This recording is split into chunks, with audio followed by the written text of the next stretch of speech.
નમસ્કાર દર્શક મિત્રો, @ગુજરાતમાં આપણું સ્વાગત છે। ભાદરવા માસમાં ફરી એક વખત અષાઢ જેવો માહોલ સર્જાશે, કારણ કે ગુજરાત પર ફરી એક વખત આવી પડી છે આકાશી આફત। અને આ કોઈ આજકાલની વાત નથી, પરંતુ નવરાત્રિમાં પણ વરસાદ ભૂક્કા બોલાવશે, એટલે કે ખેલૈયાઓના અરમાનો પર પાણી ફરી વળશે તેવી આગાહી હવામાન નિષ્ણાંત અંબાલાલ પટેલ દ્વારા વ્યક્ત કરવામાં આવી છે।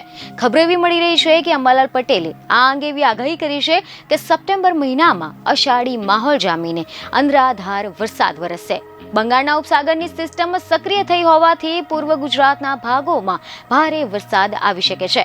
હવે જો આપણે આના વિશે ડિટેલમાં વાત કરીએ તો અહેવાલો એવા મળી રહ્યા છે કે અંબાલાલ પટેલે વધુમાં એવી આગાહી કરી છે કે પંચમહાલ, દાહોદ, લીમખેડા, ગોધરા, વડોદરા, આણંદ અને નડિયાદમાં વરસાદનું આગમન થઈ શકે છે। તો વરસાદના લીધે નદીઓમાં પૂરની પણ સ્થિતિ સર્જાઈ શકે છે। આ સિવાય ઉત્તર ગુજરાતના દાંતા અને બનાસકાંઠા સિટીમાં પણ ભારે વરસાદની આગાહી છે। ગુજરાતમાં 16 સપ્ટેમ્બર સુધીમાં વરસાદ રહેશે। ભાદરવી પૂનમની આસપાસ ગુજરાતનું હવામાન પલટાશે। આની સાથે જ નવરાત્રિમાં પણ વરસાદની શક્યતા વ્યક્ત કરવામાં આવી છે। ભાદરવી પૂનમ આસપાસ રાજ્યના હવામાનમાં પલટો આવશે, તેમજ 22 થી લઈને 26 સપ્ટેમ્બરની દરમિયાન ગુજરાતમાં કેટલાક વિસ્તારોમાં વરસાદ થઈ શકે છે। આ ઉપરાંત 27 થી લઈને 5 ઓક્ટોબર સુધીમાં ભારે પવન ફૂંકાશે। બીજને ખબરો સાથે ફરી મળીશું। ધન્યવાદ।